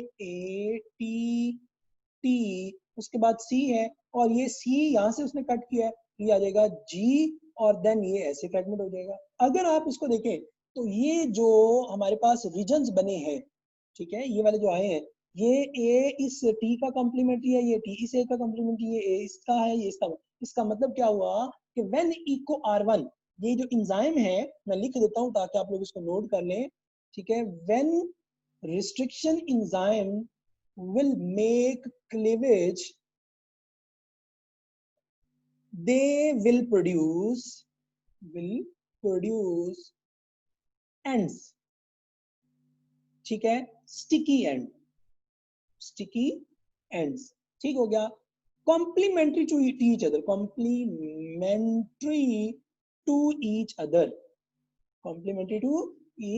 other, those fragments are separated, ठीक है, ये याद रखनी है लाइन, ठीक हो गया। ये आपने याद रखना है कि जो एंजाइम्स हैं ये क्या करते हैं, इस तरह से, मैं इसको एक और तरह ऐसे भी कर देता हूं तो आपको याद रहेगा। ये देखो ऐसे, ये हो गया। अब ये देखो ये क्या हो गया, एंड प्रोड्यूस हो गए। These ends are called as sticky ends, these are ends are called as sticky end. इसका मतलब है एंजाइम जो है वो क्या करते हैं, स्टिकी एंड जो है वो क्या करते हैं, प्रोड्यूस करते हैं। एंजाइम एक और तरह से भी एंड प्रोड्यूस करते हैं, वो क्या होता है, वो हम करते हैं जी, ये मैं बल्कि इसमें एग्जांपल लेके जाता हूँ आपको तो दूसरी तरफ, ठीक है। यहाँ देखिएगा, ये देखें जरा, ये आपको मैंने ऐड की हुई है। अब ये इको R1 एक एंजाइम है, ठीक है। इको R1 इसलिए कहते हैं क्योंकि ये जो पहले दो वर्ड होते हैं ये बैक्टीरिया का नाम होता है, एस्क्रिशिया कोलाई, ठीक है, इको R1, और R1 आगे उसका स्ट्रेन नंबर, इस तरह से नंबरिंग जब दी जाती है, जब आइडेंटिफाई किया जाता है, ठीक है। इसलिए ये देखें जरा, जब इसने क्लेवेज की, क्लेवेज करने के बाद जो है वो इसमें ये स्टिकी एंड प्रोड्यूस कर दिए, ये एक दूसरे के साथ दोबारा जो है वो कंबाइन हो सकते हैं जब इनको पास लाएंगे, ठीक हो गया। अब जरा गौर से एक मैं बड़ा इंपॉर्टेंट पॉइंट बताने लगा हूँ, बड़ा इंपॉर्टेंट बताने लगा हूँ, और 100% में से तकरीबन आप कर लो 90% स्टूडेंट इस चीज को गलत जो है वो लगाते हैं, गलत कंसीडर करते हैं कि इको R1 ने, यानी रिस्ट्रिक्शन एंजाइम ने, विच bond is broken during cleavage, कौन सा बॉन्ड टूटा, क्लीवेज जब हुई कौन सा बॉन्ड टूटा, सोचें जरा कौन सा बॉन्ड टूटा। याद रखना ये C ने हाइड्रोजन बॉन्डिंग की हुई है ऐसे आपस में, ठीक है, जबकि इनकी आपस में जो बॉन्डिंग है डीएनए के अंदर कौन सा बॉन्ड होता है, आपको पता होना चाहिए, फॉस्फो डाई एस्टर बॉन्ड। इसका मतलब क्या हुआ कि जो रिस्ट्रिक्शन एंजाइम्स हैं इन्होंने GA के दरमियान यहाँ कट लगाया है ना, यहाँ पे, तो इन्होंने असल में फॉस्फोडाइएस्टर बॉन्ड को तोड़ा है, एक कोवेलेंट बॉन्ड को तोड़ा है। अब याद रखना डीएनए के दो बॉन्डिंग स्ट्रक्चर्स बनते हैं, एक होता है प्राइमरी, एक होता है सेकेंडरी। जो प्राइमरी बॉन्डिंग होती है ना डीएनए के अंदर वो होती है कोवेलेंट, जो कि फॉस्फोडाइएस्टर है। जो डीएनए के अंदर सेकेंडरी बॉन्डिंग होती है वो होती है हाइड्रोजन बॉन्डिंग। अब अगर प्राइमरी स्ट्रक्चर ही नहीं रहा, यहाँ से जो है वो हमारे पास ये वाला जो रीजन था ये ही टूट गया, तो हाइड्रोजन बॉन्डिंग इनके दरमियान में स्टेबल नहीं रह पाती, जिसकी वजह से ये क्या हो जाते हैं, अलग हो जाते हैं। अब ये एक दूसरे के पास भी आ जाएंगे ना, A T के साथ जुड़ तो जाएगा, हाइड्रोजन बॉन्डिंग बना लेगा, मगर इस G को इस A के साथ हमें फॉस्फोडाइएस्टर बॉन्ड बनाना पड़ता है, इसको इसके साथ बनाना पड़ेगा, फिर ही आपस में जुड़ेगा, अदरवाइज नहीं जुड़ेगा। ये चीज अपने माइंड में बिठा लीजिएगा। उसके बाद ये दूसरी एग्जांपल दी हुई है, ये UHS के लिए जरूरी नहीं है, but you can memorize them for नम्स FMDC, ठीक हो गया, ईटा के लिए, ठीक है, आप इनको जो है वो याद रख सकते हैं, ठीक है। अब इसमें देखें ये एक हमारे पास LU1 एक एंजाइम है, ठीक है, और इसमें इसका जो सीक्वेंस है AGCT है, दूसरी तरफ देखो AGCT है। अब ये क्या कट करता है सेंटर से, अब इसका रिजल्ट क्या होगा, AGT और C, ये इधर फ्रेगमेंट हो जाएगा, ये फ्रेगमेंट इधर अलग हो गया, उसके बाद CGT और A, ये फ्रेगमेंट इधर अलग हो गया। ये इस तरह के भी एंड प्रोड्यूस करता है, ऐसे बिल्कुल इस तरह के जो एंड होते हैं उन्हें हम कहते हैं ब्लंट एंड, ठीक हो गया। इन इस तरह के जो एंड होते हैं उन एंड्स को हम क्या कहते हैं, ब्लंट एंड जो है वो हमारे पास याद रख लीजिएगा कह देते हैं, ठीक हो गया। तो ये हमारे पास इसी तरह HKE1 हमारे पास HE3 है, ठीक हो गया, ये हमारे पास आ जाता है, ठीक है। इसका सीक्वेंस क्या है आपने याद रखना है, GGCC और GGCC, ये क्या है, ब्लंट एंड प्रोड्यूस करता है, ठीक हो गया। इसी तरह BAMH1 है, ये क्या करता है GGATCC। अब दूसरी तरफ देखो GGATCC पैलिंड्रोमिक सीक्वेंस, ये इनके पैलिंड्रोमिक सीक्वेंसेस है सारे। इसी तरह हिंदी 3 है, इसका क्या है AAGCTT, AAGGGCTT, ये क्या पैलिंड्रोमिक सीक्वेंस फॉर हिंदी 3। और इको R1 का हमने अभी पढ़ लिया GAATTC, GAATTC। और इनकी रिस्ट्रिक्शन साइट्स भी आपको पता होने चाहिए, यहाँ से और यहाँ से जो है वो कट करेगा, ठीक हो गया। और इसका मतलब क्या, रिस्ट्रिक्शन एंजाइम कौन सा बॉन्ड तोड़ते हैं, फॉस्फोडाइएस्टर बॉन्ड जो है वो हमारे पास तोड़ते हैं। ये आपने जो है वो एक चीज जो है वो याद रखनी है। अच्छा, अब हमारे पास एक तो ये आ गया, ठीक हो गया। हम वापस चलते हैं जहां पे हम थे। हमने कहा जी कि हमारे पास इस तरह से क्या होता है कि ये स्टिकी एंड ब्लंट एंड जो है वो क्या करते हैं, प्रोड्यूस करते हैं, स्टिकी एंड प्रोड्यूस करते हैं और ब्लंट एंड प्रोड्यूस करते हैं, ठीक हो गया।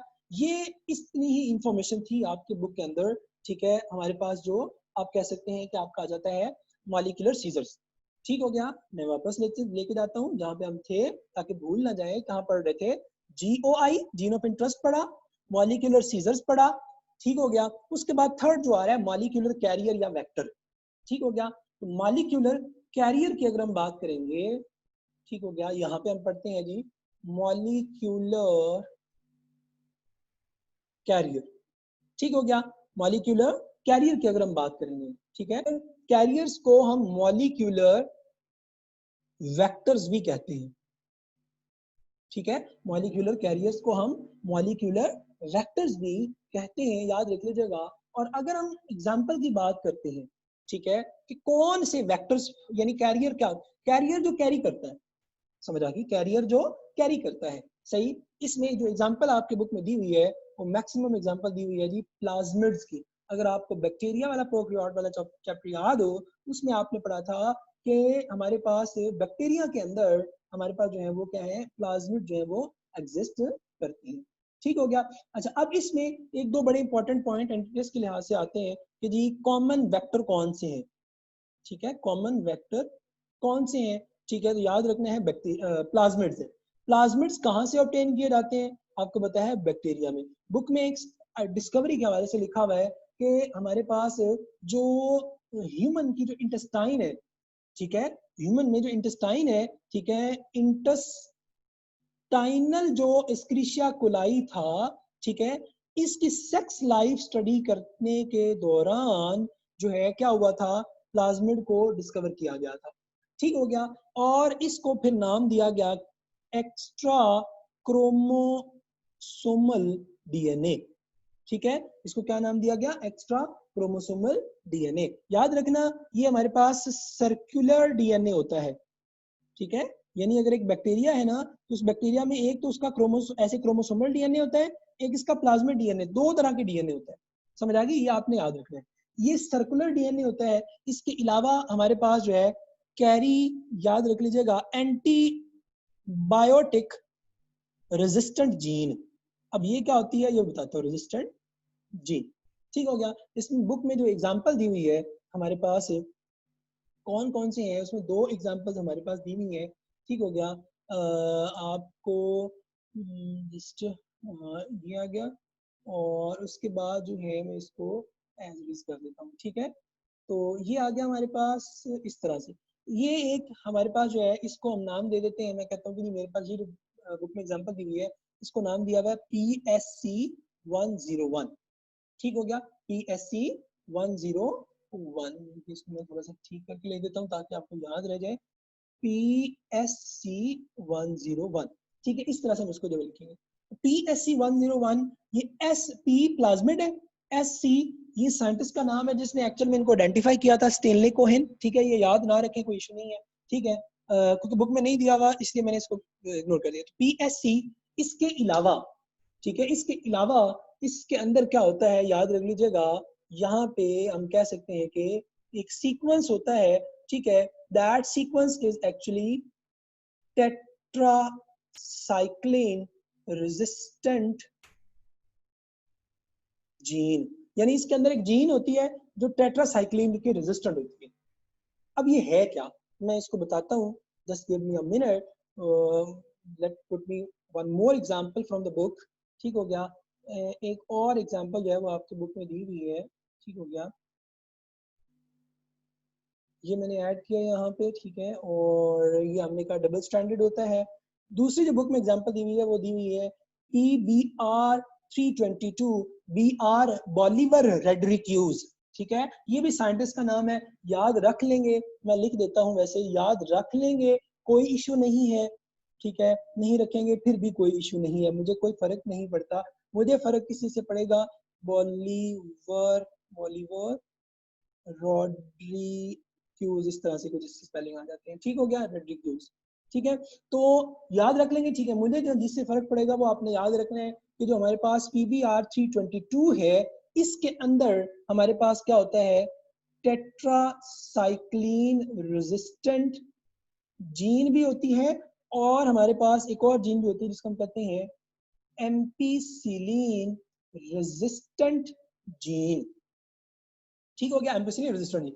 अब ये बैक्टीरिया ये आपको एंटीटेस्ट में पूछ सकते हैं कि जी PBR 322 में कौन सी रेजिस्टेंट जीन होती है, एम्पीसिलिन या टेट्रासाइक्लिन या दोनों, पता होना चाहिए दोनों। आपसे पूछ सकते हैं PSC 101 में कौन सी हो सकती है, आपको पता होना चाहिए जो है वो टेट्रासाइक्लिन एक ही होती है इसके अंदर, समझ आ गई, जो बुक के अकॉर्डिंग जो है वो आपको बताया हुआ है। अब सवाल आता है कि ये इसका पर्पस क्या है, ये क्यों है हमारे पास। तो अगर मैं आपको लेके जाऊं फर्स्ट ईयर में ही, वहां पे आपने पढ़ा था, या मैं आपको आइडिया देता हूं कि आपने ये टर्म सुनी होगी, बैक्टीरिया रजिस्टर्ड हो गए, एंटीबायोटिक के रजिस्टर्ड हो गए। कैसे, ये देखो जरा, मिसाल के तौर पे आपको अल्लाह ना करे कोई प्रॉब्लम हो गया और डॉक्टर ने कहा जी टेट्रासाइक्लिन या एंटीबायोटिक खा लो, एंटीबायोटिक खा लो। ऑगमेंटन नॉर्मली हर घर का एक कह सकते हैं ऐसे हिस्सा बन चुकी हुई है पाकिस्तान के अंदर, ठीक है। जिस तरह आप कह सकते हैं कि ये हमारे फूड का जो है वो एक्चुअली थोड़ा सा कोई मसला होता है, इवन डॉक्टर्स भी ऑगमेंटन सजेस्ट करते हैं, because it is a combination of I think so 2 antibiotics होती हैं, एम्पिसिलिन टेट्रासाइक्लिन, इस तरह से स्ट्रेप्टोमाइसिन, 2 एंटीबायोटिक्स का ना वो मिक्सचर है। अब मसलन डॉक्टर ने आपको टेट्रासाइक्लिन दे दी, अब वो टेट्रासाइक्लिन जब ह्यूमन जब वो इंटेक करता है, लेट्स सपोज ह्यूमन ने लिया, ह्यूमन में वो एक स्पेसिफिक बैक्टीरिया के अगेंस्ट में था, मसलन कोई भी बैक्टीरिया है और उस बैक्टीरिया के अंदर ये PSC 101 एग्जिस्ट करता है, ठीक हो गया। इसके अंदर आपको बताया टेट्रासाइक्लिन रेजिस्टेंट जीन है, मैं इसको इन शॉर्ट फॉर्म में ना इस तरह हम शो करते हैं, टेट आर, इसको ऐसे करके ना टेट आर लिखते होते हैं, ये हमें बताता है कि टेट्रासाइक्लिन रेजिस्टेंट है। अच्छा, अब ये जो टेट्रासाइक्लिन जीन होती है ना, रेजिस्टेंट जीन, ठीक है, जो ये टेट्रासाइक्लिन रेजिस्टेंट जीन होती है, इसने क्या करना होता है, ये जीन विल प्रोड्यूस एंजाइम, और वो एंजाइम क्या करेगा, वो जो आपने एंटीबायोटिक खाई थी ना, कौन सी वाली, टेट्रासाइक्लिन, ये उसको क्या कर देगा, डिस्ट्रॉय कर देगा। इसी तरह फर्ज करें गॉड फॉरबिड ये बैक्टीरिया एग्जिस्ट करता है जिसके अंदर PBR 322 है, ठीक है। इसके अंदर 2 एंटीबायोटिक के खिलाफ आपने एम्पिसिलिन खा ली, आपने टेट्रासाइक्लिन भी खा ली, बैक्टीरिया ने क्या किया, इस जीन के थ्रू एंजाइम प्रोड्यूस करवा के वो टेट्रासाइक्लिन और एम्पिसिलिन दोनों को डिस्ट्रॉय कर दिया, समझ आ गई। ये क्या है, ये एंटीबायोटिक रेजिस्टेंट जीन होती है, याद रखिएगा। अब हम क्या करते हैं, अब हम क्या करते हैं, ये जो DNA ये जो होता है ना प्लाज्मिड, ये वाला प्लाज्मिड के अंदर भी हम क्या करते हैं, यहाँ से बैक्टीरिया से प्लाज्मिड सिलेक्ट कर लेते हैं, ठीक हो गया। अब जरा गौर से सुनना, मैं सारी इंफॉर्मेशन को इकट्ठा करने लगा हूँ। अब हम क्या करते हैं, सारे जो यहाँ से हम मूव करते हैं स्टार्ट से, जो मैंने आपको बताया GOI जीन ऑफ इंटरेस्ट, हमने किसी भी मेथड से, हमने इस मेथड से यानी DNA के को फ्लैंकिंग साइड से जब उन्होंने क्या ले लिया, जीन काट ली, ठीक हो गया। किसको यूज करते हुए, इस एंजाइम को यूज करते हुए, इकोलाई, ठीक है। अब गौर से देखना जरा, मैं क्या करता हूँ, मेरे पास ये एक DNA था, ठीक है। अब मैंने क्या किया, इको R1 इसके ऊपर अप्लाई किया, इको R1 को यहाँ साइट मिली और यहाँ साइट मिली, जब इको R1 ने यहाँ कट किया ना, तो पता चला कि इसने 2 तरह के एंड इस तरह से प्रोड्यूस कर दिए हैं, ऐसे, ठीक है, ऐसे इस तरह से एंडिंग, यानी दोनों तरफ स्टिकी एंड बन गए। हम क्या करते हैं, ये स्टिकी एंड, फिर हम क्या करते हैं, ये हमारे पास इसके अंदर यहाँ पे ये हमारी जो है वो जीन पड़ी हुई है, ठीक हो गया। अब हम दूसरी तरफ क्या करते हैं कि जो हमारे पास था प्लाज्मिड था, ठीक है, जो हमने प्लाज्मिड सिलेक्ट किया था, हम वो प्लाज्मिड लेते हैं, ठीक हो गया, हम वो प्लाज्मिड लेते हैं इस तरह से, ये हमारे पास प्लाज्मिड आ गया। हम क्या करेंगे, उसी इको R1 को, गौर से सुनना आप जरा, उसी इको R1 को लेंगे और एक अलग सिस्टम के अंदर इस जो हमारे पास बैक्टीरिया है इसके ऊपर अटैक करेंगे। जब बैक्टीरिया के ऊपर अटैक कराएंगे ना, तो यहाँ पे इसके भी यही साइट एग्जिस्ट करती हैं पैलेंडोमिक सीक्वेंस, यहाँ पे ये कट करेगा इसके और इधर कट करेगा, और इसके रिजल्ट में क्या होगा कि इस प्लाज्मिड के अंदर भी क्या होता है, स्टिकी एंड जो है वो प्रोड्यूस कर होते हैं। किस तरह से होते हैं मैं आपको बताता हूँ, जरा एक और देखिए। ठीक है, ये हमारे पास प्लाज्मिड था, ठीक हो गया। इसी तरह ये हमने कह दिया हमारे पास जो है वो प्लाज्मिड है, ठीक है। तो अब क्या होगा कि इसमें स्टिकी एंड जो है वो प्रोड्यूस होंगे, क्योंकि जो हमारे पास था इसका जो था स्ट्रक्चर था, उसने यहाँ किया कि यहाँ कट कर दिया इस रीजन के ऊपर, तो यहाँ से ये कटिंग हुई, फर्स्ट देखना यहाँ से ये कटिंग हुई और इस तरह फिर इधर से कटिंग होगी। अब जो यहाँ कटिंग हुई है वो बिल्कुल आप कह सकते हैं कि इस तरह से हुई है कि यहाँ पे भी क्या बन गए हैं, इस तरह गौर से देखना, स्टिकी एंड जो है वो बन गए हैं किसके ऊपर, उस प्लाज्मिड के ऊपर। और ये वाला जो पार्ट है इसको हम क्या कर देते हैं, ये खत्म हो गया, यहाँ से हमने इसको क्या कर दिया, रिमूव कर दिया। ठीक है, ये हमने इसको क्या कर दिया, रिमूव कर दिया। अब क्या हुआ, अगर देखो आप, तो प्लाज्मिड के ऊपर भी क्या हो गए, स्टिकी एंड प्रोड्यूस हो गए। क्या हो गए, स्टिकी एंड प्रोड्यूस हो गए, स्टिकी एंड प्रोड्यूस हो गए। ठीक है, यहाँ से हम इस जीन को उठाएंगे और ये जीन को उठाया, ठीक है, मैं क्या करता हूँ, इस जीन को उठाया और इसको उठा के मैंने यहाँ ऐड कर दिया। अब लेट्स सपोज ये वाला जो पार्ट है, ठीक है, ये वाला, ये एक्चुअल में यहाँ आके इस तरह अटैच हो जाता है। उसके बाद बाकी जीन हमारे पास है ऐसे, ठीक हो गया, और ये हमारे पास जो है वो जीन ऐसे आगे। और उसके बाद ये वाला जो पार्ट है वो, इसको मैं डिफरेंट कलर से डोनेट करता हूँ ताकि आपको याद है, ये वाला जो पार्ट है ये हमारे पास जो है वो इस तरह से यहाँ अटैच हो जाएगा। उसके बाद अब हमने गौर से देखना, यहाँ से ये वाला तो हाइड्रोजन बॉन्डिंग के थ्रू आपस में जुड़ जाता है ऐसे, ये वाला तो जुड़ जाता है यहाँ, मगर अब गौर से देखना इस स्पॉट को, ये वाला, ये वाला, ये वाला और ये वाला जिसको मैंने सर्कल किया, इन पॉइंट्स को जोड़ने के लिए, यानी याद करो मैंने आपको जो बताया था, ये कौन सा वाला पॉइंट था भला, ये यहाँ पे स्टार्ट में आपको बताया था, दूसरी जगह पे, सॉरी, यहाँ देखिए, यहाँ पे मैंने क्या कहता है, ये एंड। अब ये जी और ए, लेट्स सपोज ये प्लाज्मिड का एंड है, ये हमारे पास जीन का एंड है, तो हम क्या करेंगे, इसको आपस में इन्होंने जोड़ा। जब इसको आपस में जोड़ा तो जी ए को आपस में लिंक करने के लिए हमें एक एंजाइम ऐड करना पड़ता है, and that enzyme is called as ligase. ठीक है, यहाँ पे हम क्या करेंगे, एंजाइम ऐड करते हैं लाइगेज। याद रखना लाइगेज क्या करता है, यहाँ आके ना इसके दरमियान में डेवलप कर देता है क्या, फॉस्फोडाई एस्टर बॉन्ड। ये बड़ा इंपॉर्टेंट एंटिटीज का पॉइंट है, यहाँ पे भी, यहाँ पे भी, यहाँ पे भी, ठीक है, चारों जगह पे। इसका मतलब है लाइगेज कौन सा बॉन्ड डेवलप करता है, फॉस्फोडाई एस्टर बॉन्ड। जब ये फॉस्फोडाई एस्टर बॉन्ड बनाता है तो ऑटोमेटिकली आपको पता है कि जैसे ही हाइड्रोजन बॉन्डिंग है वो अगेन हो सकती है, डेवलप हो सकती है। अब मैं आपको दोबारा से इसकी एक्सप्लेनेशन देता हूँ, और इसके लिए मैं आपको लेके जाता हूँ यहाँ पे। ये देखिएगा आप जरा गौर से सुनना, ये देखो जरा, ये मैंने क्या किया, वह वेक्टर था, ठीक है, ये मैंने क्या किया, वेक्टर। अब देखो इसके ऊपर मैंने क्या किया, रिस्ट्रिक्शन एंजाइम से कट किया, तो ये मेरे पास एंड बने, और ये एंड पे क्या था, AATT। अब ये वो कौन से थे AATT, ये देखो जरा, यहाँ पे ये वाले थे, इको R1 को यूज करके हमने एंड प्रोड्यूस किए थे। कौन से वाले एंड, AATTT। समझ आ गई, यहाँ देखो हमने क्या शो किया, ये प्लाज्मिड के ऊपर वेक्टर या प्लाज्मिड के ऊपर हमने ये एंड बना लिए। इसी तरह हमने जब डोनर डीएनए से जीन को लिया, उसके भी एंड थे। समझ आ गई, ये हमारे पास जीन्स है। हम क्या करते हैं, इनके एंडिंग्स को आप देखो जरा, ये इधर है AATT, ये टी इस ए के साथ, मैं इसको लेके जाता हूँ, ये टी इस ए के साथ, ये टी इस ए के साथ, ये ए इस टी के साथ, ये ए इस टी के साथ, इस साइड से जुड़ जाएगा, और ये वाली जो साइड है ये इधर अटैच हो जाएगी। कैसे, ये देखो, ठीक, ये जीन यहाँ अटैच हुई, ये ब्लू में जो आपको नजर आ रहा है ये किसका पार्ट था, AATT, इस जीन का, और दूसरी तरफ TTAA किसका पार्ट था, प्लाज्मिड का। इस तरह ये क्या होगा, ये हमने लाइगेज के थ्रू उसको आपस में क्या कर दिया, जोड़ दिया। अब ये जो डीएनए हमें मिला ये क्या है, रिकॉम्बिनेंट डीएनए।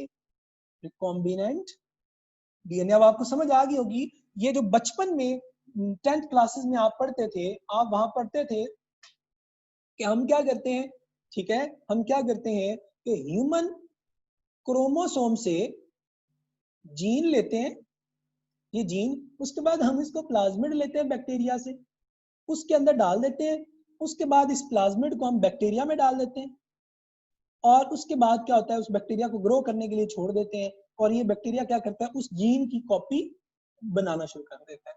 ठीक हो गया, ये सिंपल सी बात थी जो हमने इतनी डिटेल में जो है वो पढ़ी।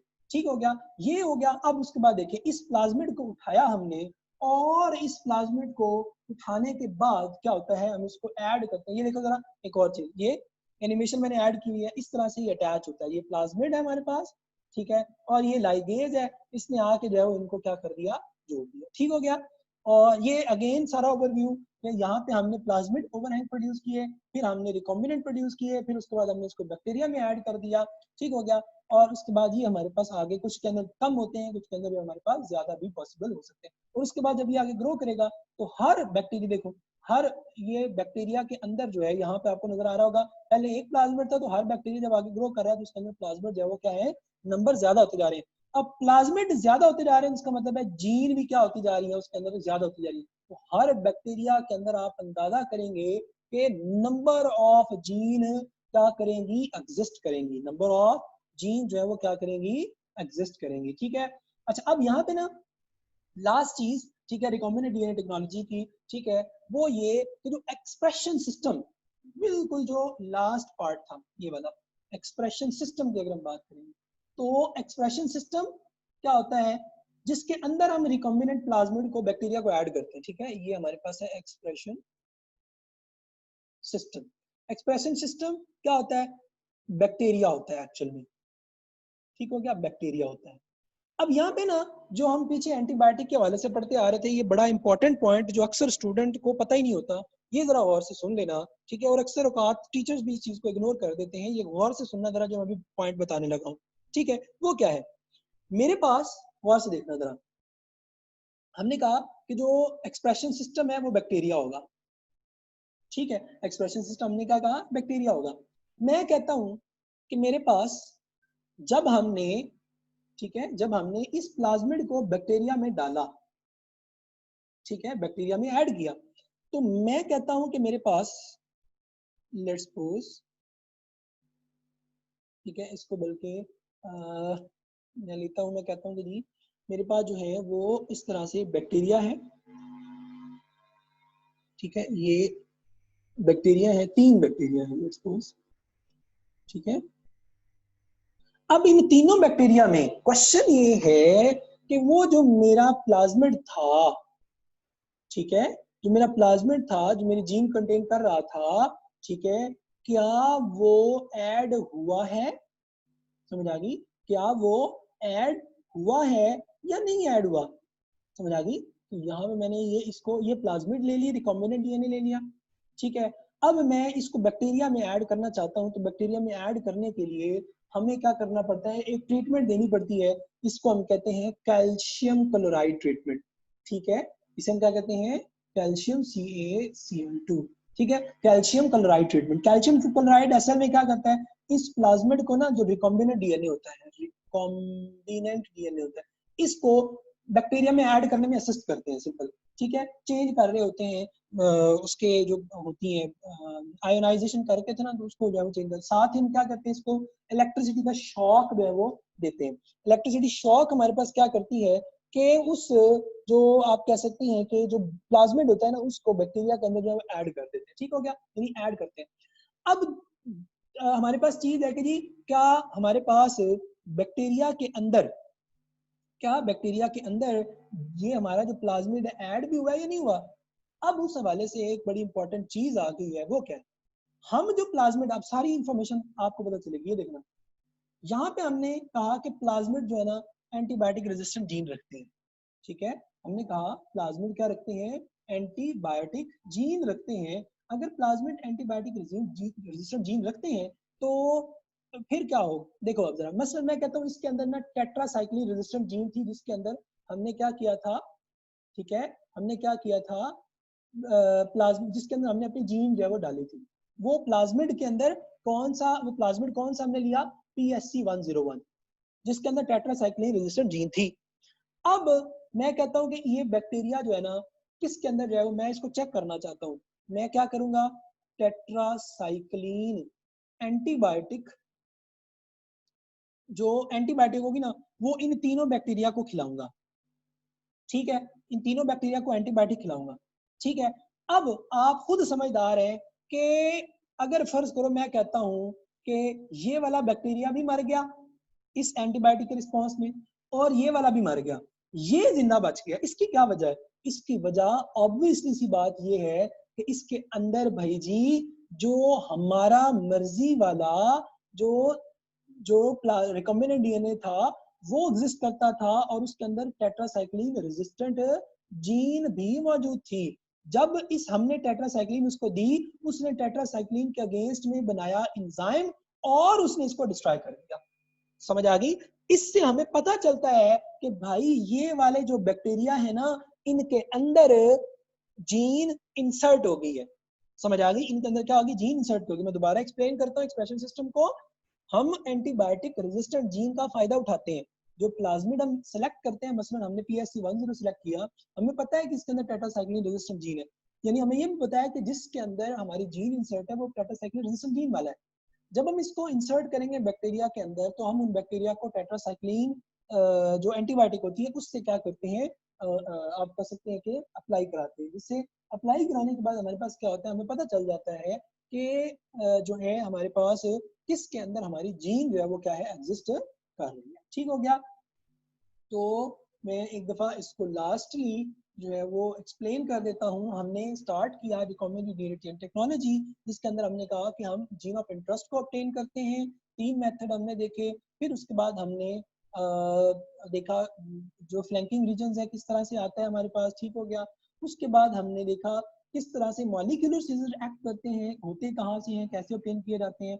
फिर हमने देखा हमारे पास मॉलिक्यूलर कैरियर्स को कैसे ऑब्टेन किए जाते हैं, ठीक है, किस तरह से यूज होते हैं। फिर हमने उसको ऐड करने के बाद हमने उसको एक्सप्रेशन सिस्टम में देखा। फिर हमने फर्दर उसको कंफर्म किया कि भाई वाकया ही जो एक्सप्रेशन सिस्टम के अंदर चीजें आ रही हैं, यानी बैक्टीरिया के अंदर वो चीजें हैं भी या नहीं है।